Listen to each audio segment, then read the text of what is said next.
ओम नमः शिवाय। जय श्री महादेव। नमस्कार मित्रों, आप સૌનું આપના આધ્યાત્મિક પરિવારના આ સુંદર વિડીયોમાં હાર્દિક સ્વાગત છે। આજે આપણે સાંભળવાના છીએ શ્રી શિવ મહાપુરાણમાં રુદ્ર સંહિતા ભગવાન શિવના દિવ્ય ચરિત્ર અને અનેક આધ્યાત્મિક પ્રસંગોનું સુંદર વર્ણન કરે છે। તો આવો મનને શાંત કરીએ, ભગવાન શિવનું સ્મરણ કરીએ અને ભક્તિભાવથી આ પવિત્ર કથાનું શ્રવણ કરીએ। હર હર મહાદેવ। ઓમ નમઃ શિવાય। વિડીયો ગમે તો લાઇક, શેર અને સબસ્ક્રાઈબર કરવાનું ભૂલશો નહીં। ચાલો હવે શરૂ કરીએ શ્રી શિવ મહાપુરાણ રુદ્ર સંહિતા સૃષ્ટિ ઉપાખ્યાન ખંડમાં અધ્યાય 18મો ગુણનિધિની સદગતિ। ગુણનિધિની સદગતિ। બ્રહ્મા બોલ્યા, પિતાનું એ વૃત્તાંત સાંભળી પોતાના પૂર્વકાળના વૃત્તાંતને નિંદી દીક્ષિતનો પુત્ર ત્યાંથી કોઈ દિશા તરફ નીકળી ગયો। યજ્ઞદત્તનો તે દુષ્ટ પુત્ર ગુણનિધિ કેટલેક દૂર જઈને પછી પોતે કુટુંબથી ત્યજાયેલો હોય ઉત્સાહ વિનાનો ઊભો રહ્યો અને તેને મોટી ચિંતા થવા લાગી કે હું ક્યાં જાઉં, શું કરું, શું વિદ્યા ભણ્યો નથી, તેમજ અતિશય ધનવાન પણ નથી। પરદેશમાં જેની પાસે ધન હોય તે માણસ સુખી થાય છે, પણ ધન હોય તો ચોરથી ભય રહે અને તે વિઘ્ન સર્વ તરફથી રહ્યા કરે છે। મારો જન્મ અગ્નિહોત્રીને ત્યાં થયો, છતાં મને જુગારનું મોટું વ્યસન કેમ થયું? ખરેખર આશ્ચર્ય છે કે મહાબળવાન પારબંધ કર્મ મનુષ્યને ભવિષ્યના કર્મ સાથે જોડે છે। હું તો ભીખ માગવાનું પણ જાણતો નથી, મને ક્યાંય પરિચયની નથી, તેમજ મારી પાસે ધન પણ નથી, તો આ સ્થિતિમાં મારે કયું શરણ હોય? સૂર્યના ઉગ્યા પહેલાં જ મારી માતા મને મીઠું ભોજન આપતી, પણ હવે અહીં હું કોની પાસે ભોજન માગું? અહીં મારી માં નથી। હે નારદ, એમ અતિશય દિન થઈ ઝાડના મૂળ પાસે બેસી તે ઘણી ચિંતા કરવા લાગ્યો। ત્યાં સૂર્ય આથમી ગયો। એ જ વખતે કોઈ શંકર ભક્ત પુરુષ શિવ રાત્રિના તે દિવસે ઉપવાસી હોય શંકરની પૂજા કરવા માટે પોતાના કુટુંબીઓથી વિટાઈને અનેક જાતની મહાદિવ્ય પૂજા સામગ્રી સાથે લઈ શહેરની બહાર નીકળ્યો। શિવમાં આસક્ત બુદ્ધિવાળા તે શિવ ભક્તે શિવાલયમાં પ્રવેશ કરી ઉત્તમ મન વડે શંકરની યથાયોગ્ય પૂજા કરી। પિતાએ તેજેલો અને માતા વિનાનો યજ્ઞદત્ત બ્રાહ્મણનો પુત્ર ભૂખ્યો હોય પકવાનની સુગંધ સૂંઘી તેની પાછળ ગયો। શિવને ધરેલું જાત જાતનું આ પુષ્કળ નૈવેદ્ય રાતમાં જ્યારે બધા શિવ ભક્તો સૂઈ રહેશે ત્યારે લઈ લેશ એવી આશા રાખી શિવાલયના બારણા પાસે તે બેઠો અને પેલા ભક્તે કરેલી મહાપૂજા જોયા કરી। નૃત્ય ગીત વગેરે કરીને ભક્તો જ્યારે સૂઈ ગયા ત્યારે પેલું નૈવેદ્ય લઈ લેવા તે શિવ મંદિરમાં બેઠો।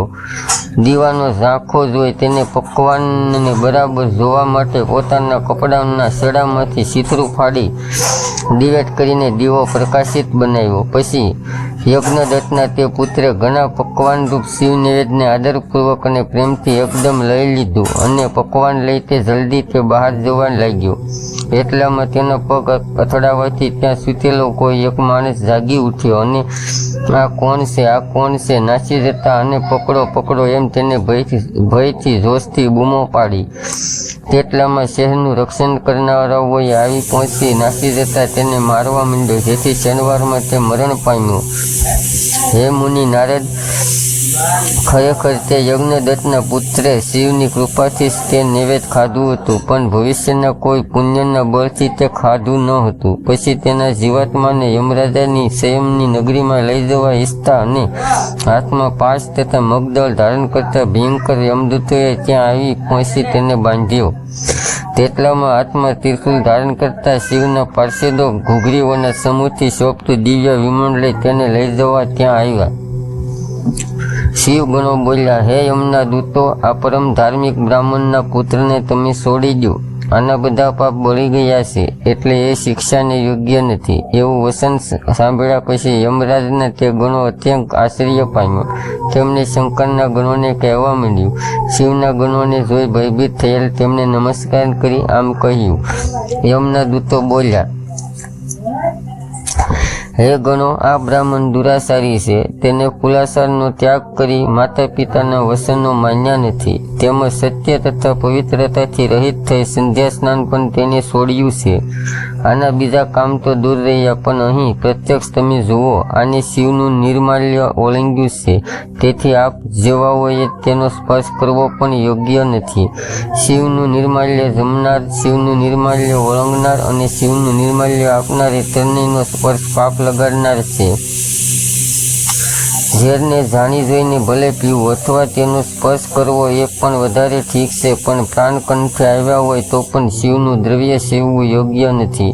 ધર્મની બાબતમાં તમે જેવા પ્રમાણભૂત ગણાવો છો તેવા અમે પ્રમાણભૂત ગણાતા નથી. હે શિવના ગણો, આનો જો લેશ પણ ધર્મ હોય તો તેને અમે સાંભળવા તૈયાર છીએ. એમના દૂતોનું વસન સાંભળી શિવના પાર્ષદો શિવના ચરણ કમળનું સ્મરણ કરી તેમને કહેવા લાગ્યા. શિવના પાર્ષદો બોલ્યા, હે યમના દૂતો, શિવના જે સૂક્ષ્મ ધર્મોને કેવળ સૂક્ષ્મ જોનારા જ જાણી શકે છે, તે ધર્મોને તમારા જેવા સ્થૂળ દ્રષ્ટિવાળા કેવી રીતે જાણી શકે? હે ગણો, પાપ રહિત આ યજ્ઞદત્તના પુત્રે જે કર્મ કર્યું છે તે તમે સાવધાન થઈ સાંભળો. રાતમાં લિંગ પર દીવાનું જે અંધારું પડતું હતું તેને આને પોતાના વસ્ત્રના શેલાની દિવેટ કરી દૂર કર્યું છે. વળી આને તે ઠેકાણે બીજા પણ શિવ નામો ઉચ્ચારતા તે પણ પ્રાસંગિક સાંભળ્યા છે. તેથી આને તે બીજો ધર્મ પણ ત્યાં પ્રાપ્ત થયો છે. ઉપરાંત શિવરાત્રિની 14 ઉપવાસી રહેલ આને કોઈ શિવભક્ત દ્વારા વિધિપૂર્વક કરાતી શિવની પૂજા એકાગ્રચિત્તે જ હોય છે. એ કારણે આજે અમારી સાથે આ શિવલોકમાં આવશે અને ત્યાં શિવનો સેવક થઈ કેટલાક કાળ સુધી મોટા ભોગો ભોગવશે.